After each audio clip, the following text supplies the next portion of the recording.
I've worked the overnight shift at this counter for 6 years. Truckers come in, buy coffee, leave. That's how it goes. But some of them come in wrong. Hands steady, voice steady, and eyes that are somewhere else entirely. Those ones always have a story.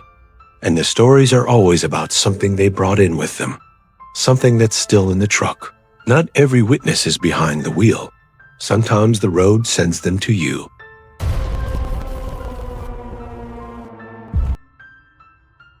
He came in just after 3, ordered coffee, and stood at the counter with both hands wrapped around the cup. He was calm. That's the thing I keep coming back to. Not shaking, not wild-eyed, not the kind of calm that's covering something up. Just settled. Like a man who had already decided that what happened to him was real and was done trying to convince himself otherwise. He said he'd picked up a woman about 40 miles back. She was walking on the shoulder of 183 with no car nearby, no bags, nothing. Just walking in the dark like she knew exactly where she was going. He stopped, asked if she needed a ride. She got in without hesitating. He said she was composed, quiet, smelled faintly of antiseptic. She was wearing light blue scrubs and her hair was pulled back. He asked where she was headed, and she said kilometer 367. Said she worked at a small hospital near there, that her shift started early. They drove for about 20 kilometers. She looked out the window the whole time. Didn't say much. He said it wasn't uncomfortable, just quiet, the way some passengers are. When they approached the 367 marker, he slowed down and asked where exactly she wanted to stop. She said, "Here." He pulled over. She opened the door and stepped down. He waited a moment before pulling back onto the road, and when he checked the passenger side mirror, she was gone. Not walking away. Not crossing to the tree line. Just gone. He stopped the truck, got out, and looked in every direction. Empty shoulder. Empty road. Empty land as far as the flashlight reached. There was no one there. He drove another 10 kilometers before the CB crackled. A woman's voice came through clearly, no static, no distortion. 2 words. "Thank you." He said it sounded exactly like her. He finished his coffee, put the cup down, and looked at me for the first time since he'd started talking. He said he didn't know why he'd stopped to tell me. Said it felt like something he needed to leave somewhere before he kept going. Then he walked out, got in his truck, and pulled back onto the highway. I stood at that counter for a while after he left. The lot was empty. The highway was dark and flat in both directions. I told myself it was a strange night, and strange nights make for strange stories, and that was all it was. But I kept thinking about kilometer 367, about a woman in scrubs who stepped down from a truck and disappeared before the mirror could show her walking away. Around 4, I pulled out my phone and searched the highway number and the kilometer marker. I wasn't sure what I was looking for. I told myself I was just curious. The first results were nothing. Road reports, county maps, nothing useful. I narrowed the search. Added the word hospital.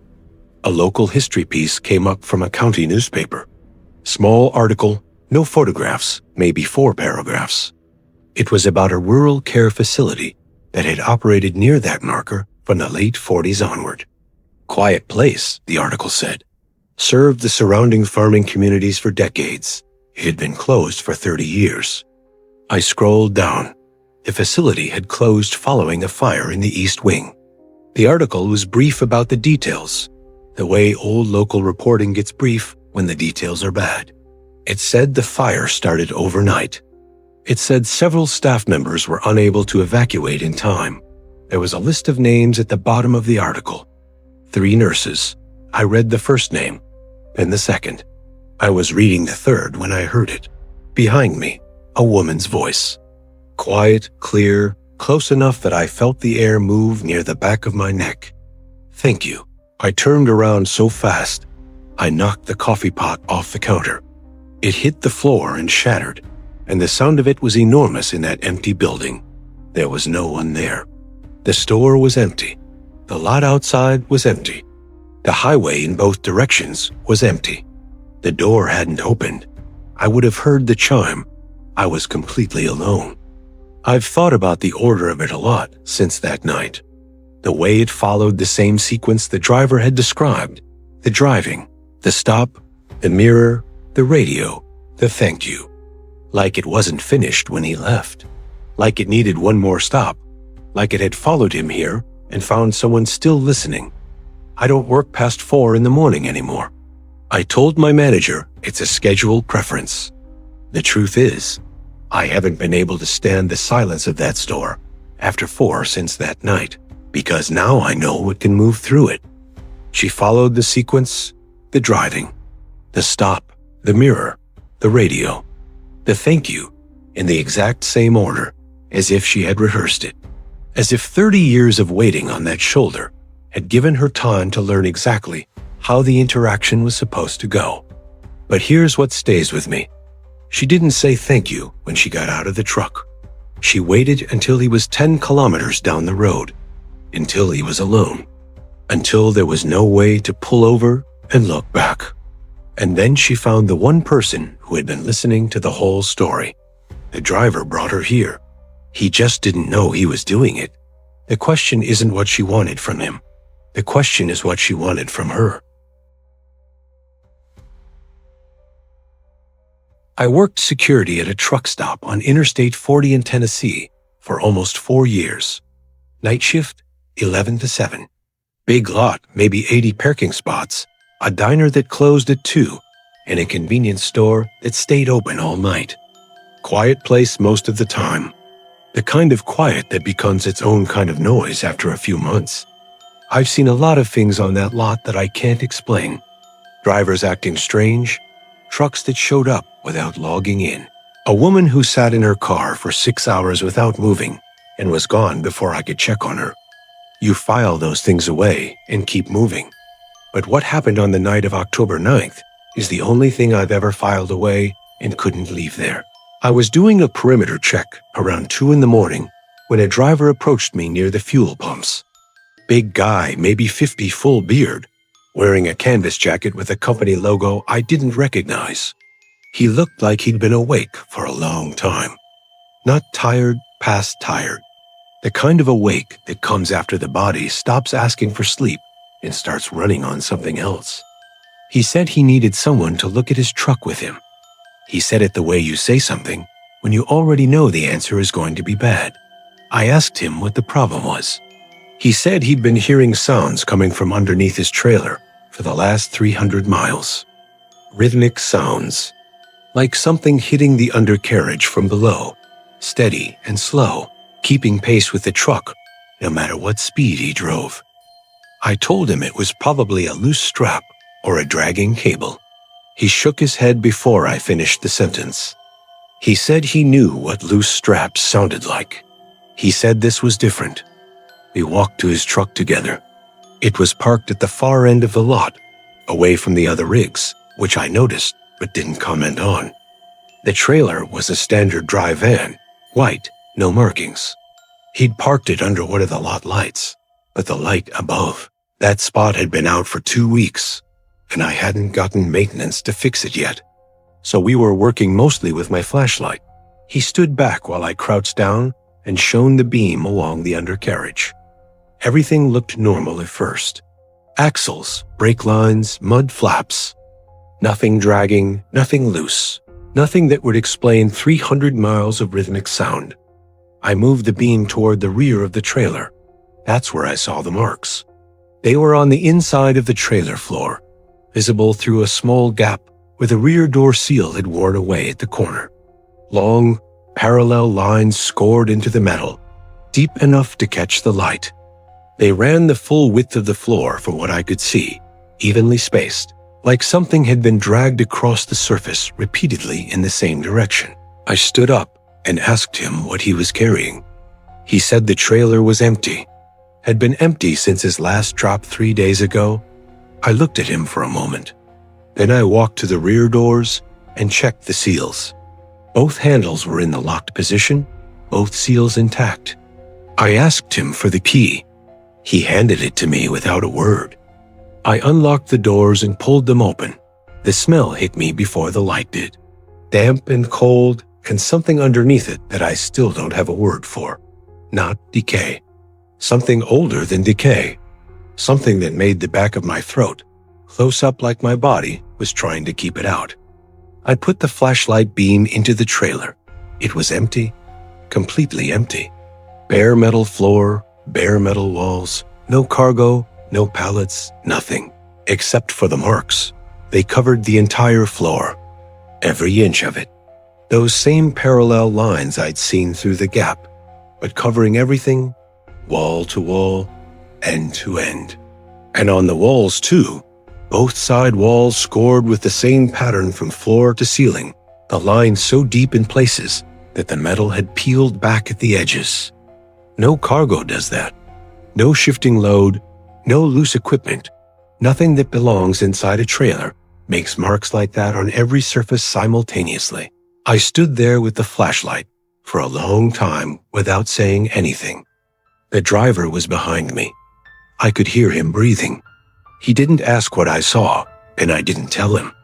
Some things you don't say out loud on a dark lot at 2 in the morning because saying them makes them more real than you're ready for. I locked the doors and handed him back the key. I told him I'd file an incident report and have someone from the day shift take a look in the morning. I told him to go get some coffee and try to rest. He took the key and looked at me and said one thing before he walked away. He said, "It was keeping pace with the truck. 300 miles. Whatever it wasn't trying to get out. It was just letting me know it was there." Then he walked toward the diner. I finished my shift at 7 and wrote up the incident report the way I said I would. I noted the trailer, the marks, the smell, the driver's account. I left it on the day supervisor's desk. When I came back in at 11 that night, I checked the lot first thing. The driver was gone. His truck was gone, but the trailer was still there. Same spot, same darkness where the light didn't reach. I asked the day supervisor about it. He said no one had claimed it, said it had no plates, no vang that matched anything in the system, no record of it arriving on the lot. I asked about my incident report. He said there was nothing on his desk. I never found out where that trailer came from. I never found out what made those marks or how long whatever made them had been inside. But I think about what the driver said. 300 miles of rhythmic sound, steady and slow, keeping pace no matter the speed, not trying to get out, just making sure he knew it was there. I quit 4 months later, told myself it was the hours. That was easier than telling myself the truth. 300 miles of steady, rhythmic sound. Not desperate, not irregular, controlled. Animals panic inside confined spaces. They scratch, they throw themselves at walls, they make noise that has no pattern. This had a pattern, which means whatever was in that trailer understood exactly what it was doing. And those marks, floor to ceiling, every surface, every inch. That's not damage from something trying to escape. That's something making itself at home. The trailer had no plates, no vang, no record of arriving on that lot. So ask yourself, if it didn't arrive, where did it come from? And whatever rode inside it for 300 miles, where did it go when the doors opened? I cleaned the overnight shift at a truck stop in New Mexico, Route 70, east of Roswell. I know how that sounds. I know what people think when you mention that part of the state. But what happened on that Thursday morning had nothing to do with any of that. It was quieter than that. More personal. The kind of thing that gets under your skin, not because it's loud, but because it isn't. I've been doing this job for 3 years. Mop, trash, bathrooms, fuel island. Same route every night starting at midnight, finishing around 5. You learn to move through the dark without thinking about it. You learn to stop noticing the emptiness. That night I was working inside the store around 4 in the morning when the driver came in. He was maybe 40, work jacket, cap, boots with dried mud on the sides. He walked straight to the counter, bought a coffee, and stood there drinking it without sitting down. He had the look of someone who needed to be upright, like sitting down might make something catch up with him. I was restocking shelves nearby. He didn't seem to notice me or didn't care. After a few minutes, he started talking. Not at me exactly, more like out loud to the room, the way people do when they've been alone too long, and the words have built up somewhere behind their teeth. He said he'd stopped at an accident about 20 miles back. A car on the shoulder, driver's side caved in, roof partially collapsed. No other vehicles around, no skid marks, no explanation. He pulled over and checked. Walked around the car twice. No one inside, no blood, no personal items. Just an empty wrecked car sitting on a dark road like it had always been there. He said the strange part wasn't the car. The strange part was when he got back in his truck. There was dirt on the passenger seat. Dark, damp soil, the kind that comes from deep ground, not surface dust. A small amount spread across the center of the seat in a shape he couldn't look at for too long without his eyes wanting to move away. He hadn't opened the passenger door in 6 hours. The cab had been locked the entire time he was outside checking the wreck. He brushed the dirt off and kept driving. Told himself it had been there before, and he hadn't noticed. Told himself a lot of things for 20 miles until he saw the lights of the truck stop and decided he needed to stop. He finished his coffee, set the cup down, and said he was going to use the bathroom before getting back on the road. He disappeared down the corridor, and I stood there for a moment, thinking about what he'd said.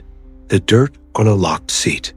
The wrecked car with no one in it, and no explanation on a dark, empty road at 3 in the morning. I looked out the window at his truck. It was parked directly under the lot light, passenger side, facing the store. I don't know what made me walk outside. Curiosity, maybe. The same instinct that makes you check under the bed, even when you know nothing is there. I pushed through the door and walked across to the passenger side of his truck. The window was covered in condensation on the inside, thick and uniform, the kind that builds up when something has been breathing in a closed space for a long time. The kind that doesn't come from one person sitting in a cab for a few hours on a cold night. And in the center of that condensation, pressed hard into the fog from the inside, 3 words had been written at eye level. The letters were uneven and deep, like whoever wrote them had leaned close to the glass and used something other than a finger. The cold coming off the window was different from the cold of the night air. Sharper, more deliberate. The kind of cold that doesn't come from weather. I stood there reading those 3 words and felt my breath stop completely. I'm still here. I stepped back from the truck and looked around the lot. Empty. The highway in both directions was empty. The only sound was the hum of the lot lights and the distant idle of a truck parked at the far end. I went back inside and waited by the corridor. When he came back, I told him he needed to see something. I walked him outside to the passenger window and pointed at the glass. The condensation was gone. Not fading, not clearing from the edges the way condensation does when temperature changes. Gone. The window was completely clear, dry, like it had never been touched. He looked at me, and I looked at him, and neither of us said anything for a moment. Then he said, "What was I supposed to see?" I didn't answer. I didn't know how to say it in a way that wouldn't sound like something I'd imagined. He waited a few seconds, nodded slowly, like he understood something I hadn't said, and got in his truck. I watched him pull out of the lot and disappear down the highway toward the dark. I stood there in the cold for a long time after he left, thinking about the dirt on a locked seat, thinking about 3 words written from the inside of a window by something that wasn't the driver, thinking about the fact that whatever wrote them was still in that truck when he drove away and had no intention of getting out. He saw it. The driver truck didn't. Whatever was in that truck chose exactly what to reveal and to whom. It let her see the words. Then it erased them before he could look. That's not a haunting. Hauntings don't make choices like that. It wanted one person to know, and the other to keep driving. Because a driver who knows something is wrong might stop, might refuse to go further. But a driver who doesn't know, he just keeps going. 3 words written from inside a locked cab by something that wasn't him. Not a threat. Not a cry for help. Just a fact. 3 different stops. 3 different states. 3 different nights. But the same thread running through all of it. Something was being carried. And in each case, the driver had no idea what he'd picked up or when. He just knew that at some point between 1 mile marker and the next, something had changed. That's what stays with me about these accounts. Truck stops are supposed to be the safe part. Bright lights, solid ground, other people nearby. The part of the night where nothing can reach you. But whatever travels those dark stretches of highway doesn't stop at the exit ramp. It rides all the way in. It parks under your lot light. It writes on the inside of a window while you're watching from 20 feet away.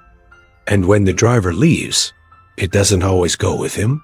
Sometimes it finds the person who is listening a little too carefully and decides that's exactly where it wants to be next. If these case files are staying with you, subscribe and turn on notifications. New files go up every week. The final screen has 2 more videos waiting. Both involve roads you may have driven. Choose carefully. I'm Morrigan. Whatever's outside your window right now, don't look at it directly.